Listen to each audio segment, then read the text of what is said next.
آج کا یہ آخری سوال ہے کہ جس میں یہ سوال کیا جا رہا ہے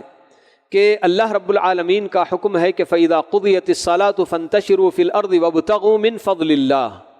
وَاذْكُرُوا اللَّهَ كَثِيرًا لَعَلَّكُمْ تُفْلِحُونَ کہہ کر اس آیت سے پہلے اللہ رب العالمین ہمیں یہ حکم دیتے ہیں کہ جب جمعے کی نماز کے لیے اذان دے دی جائے تو ساری تجارت وغیرہ چھوڑ دو. اذا نودی للصلاة من یوم الجمعة فاسعوا الى ذکر اللہ وذروا البیع. اللہ تعالیٰ کا حکم ہے کہ جب اذان دے دی جائے جمعہ کے لیے، اور اس اذان سے مراد یہی دوسری اذان جو ہمارے اپنے پاس ہوتی ہے، پہلی اذان کا کوئی اعتبار نہیں ہے. پہلی اذان کبھی بھی دی جا سکتی ہے، 10 بجے دے سکتے ہیں، 10:30 بجے، 11 بجے، کبھی بھی دے سکتے ہیں، کیونکہ پہلی اذان کا مقصد جو کہ حضرت عثمان رضی اللہ تعالیٰ عنہ کے زمانے میں جس کا یعنی کہ جو شروع ہوئی اذان، پہلی اذان، تو یہ مسجد میں بھی نہیں ہوتی تھی بلکہ بازار میں آپ نے جو نا اذان دلائی تھی تاکہ بازار والے اپنی اپنی تجارت چھوڑ کر جمعے کی تیاری میں جا کر لگیں. اور اصل اذان جو کہ خطبے سے پہلے وہی جو نا کیا ہے اس کو دوسری اذان ہم نے کہہ لیا. تو بہرحال کہیں ایک اذان ہوتی ہے یا 2 اذان ہوتی ہے، اپنی جگہ پر ٹھیک ہے، دونوں عمل بالکل صحیح ہے، کوئی حرج کی بات نہیں ہے. لیکن سوال یہاں یہ کیا جا رہا ہے، کیا جس طرح اللہ تعالیٰ ہمیں یہ حکم دیتے ہیں کہ اذان ہونے کے ساتھ اللہ کی ذکر کی طرف دوڑ پڑو اور تجارت وغیرہ چھوڑ دو، اور پھر اس کے بعد اللہ تعالیٰ حکم دیتے ہیں کہ جب نماز ختم ہو جائے تو پھر زمین میں پھیل جاؤ اور اللہ تعالیٰ کا فضل تلاش کرو، تو پہلا حکم جیسا ضروری ہے کیا ویسے ہی دوسرا حکم بھی ضروری ہے. تو یہاں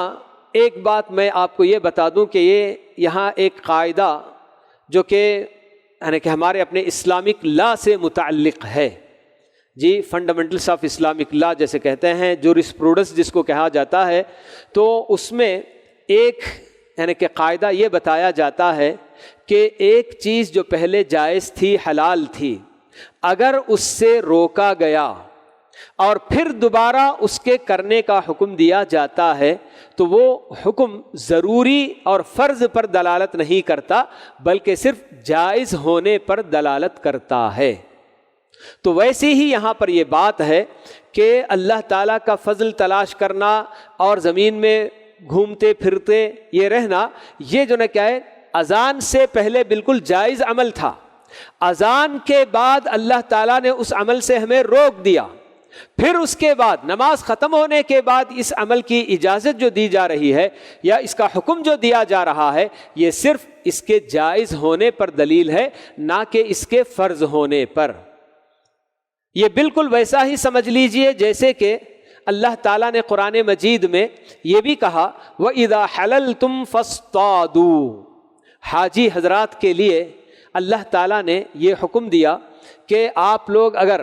زمینی راستے سے مکے کی طرف جاتے ہیں اور راستے میں اگر آپ کو شکار ملے تو وہ شکار آپ کے لیے حلال نہیں، جائز نہیں ہے. سمندری سفر سے اگر آ رہے ہیں، سمندر میں آپ شکار کر لیں ٹھیک ہے، لیکن زمینی راستے سے، خشکی کے راستے سے سفر کرنے والے حاجیوں کے لیے اللہ تعالیٰ نے شکار کا گوشت حرام کیا ہے. شکار یعنی وہ خود کریں یا ان کے لیے کسی نے کیا ہو تو یہ دونوں صورتیں حرام ہیں. لیکن کوئی بندہ پہلے ہی سے شکار کیا ہوا ہے اور اچانک حاجیوں کا ایک قافلہ گزرا اور اس نے اس شکار کے ذریعے دعوت کر دی تو کوئی حرج کی بات نہیں. لیکن خود حاجی بھی شکار نہیں کرے گا اور حاجیوں کے لیے کوئی اور بھی شکار کرے یہ بھی جائز نہیں. یعنی حاجی اس میں سے نہیں کھا سکتا. جس نے حاجیوں کے لیے شکار کیا وہ تو خیر کھا لے گا، لیکن حاجی اس میں سے نہیں کھا سکتا. لیکن آگے اللہ تعالیٰ یہ بتاتے ہیں کہ جب تم احرام سے نکل جاؤ، حلال ہو جاؤ تو شکار کرو.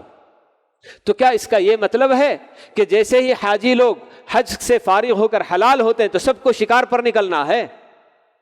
یہ معنی نہیں ہے، بلکہ اس دوران جہاں اللہ تعالیٰ نے اسے منع کیا تھا اس کام کے ختم ہونے کے بعد اللہ تعالیٰ اس کی اجازت دیتے ہیں کہ اب آپ کیا کر سکتے ہیں، شکار کر سکتے ہیں. تو بالکل یہی بات یہاں بھی ہے کہ پہلے جو کام حلال تھا، جی اللہ کی زمین میں گھومنا پھرنا اور جو ہے کیا ہے اللہ کا فضل تلاش کرنا، تجارت کرنا، یہ سب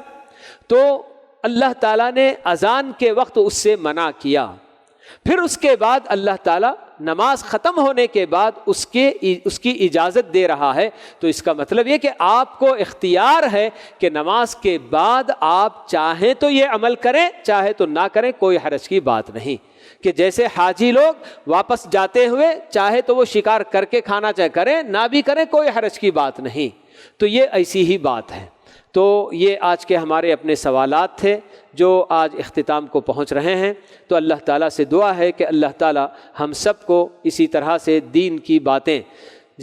سیکھ کر اور اچھی طرح سے سمجھ کر ان پر عمل پیرا ہونے کی اللہ تعالیٰ توفیق نصیب فرمائے، اور دین کے نام پر جتنے بدعات اور خرافات وغیرہ معاشرے میں عام ہیں اللہ تعالیٰ ان سب سے ہماری حفاظت فرمائے، اور ہر قسم کی چھوٹی بڑی کوئی بھی بدعت ہو تو اللہ تعالیٰ اس میں پڑھنے سے ہماری اپنی حفاظت فرمائے۔ خاص کر یہ جو محرم کا مہینہ، اللہ تعالیٰ کا بہت بڑا احسان ہے کہ بہت سارے سنی حضرات جو تقریباً 20-25 سال پہلے محرم کے وہ سارے بدعات جو آج شیعہ حضرات کرتے ہیں، ہمارے اپنے سنی بھائی اس کو یہ سمجھ کر کرتے تھے کہ یہ دین ہے، لیکن اللہ تعالیٰ نے توفیق دی اور بہت سارے لوگ توبہ کر لیے اور ان تمام خرافات سے بچا لیے اپنے آپ کو۔ اللہ تعالیٰ اسی طرح سے مزید اور بھی جتنی بھی بدعات اور خرافات دین کے نام پر رائج ہیں اللہ تعالیٰ ان سب سے ہماری اپنی حفاظت فرمائے۔ آمین۔ وآخر دعوانا ان الحمد للہ رب العالمین، وصلی اللہ وسلم علی نبینا محمد وعلی آلہ واصحابہ اجمعین۔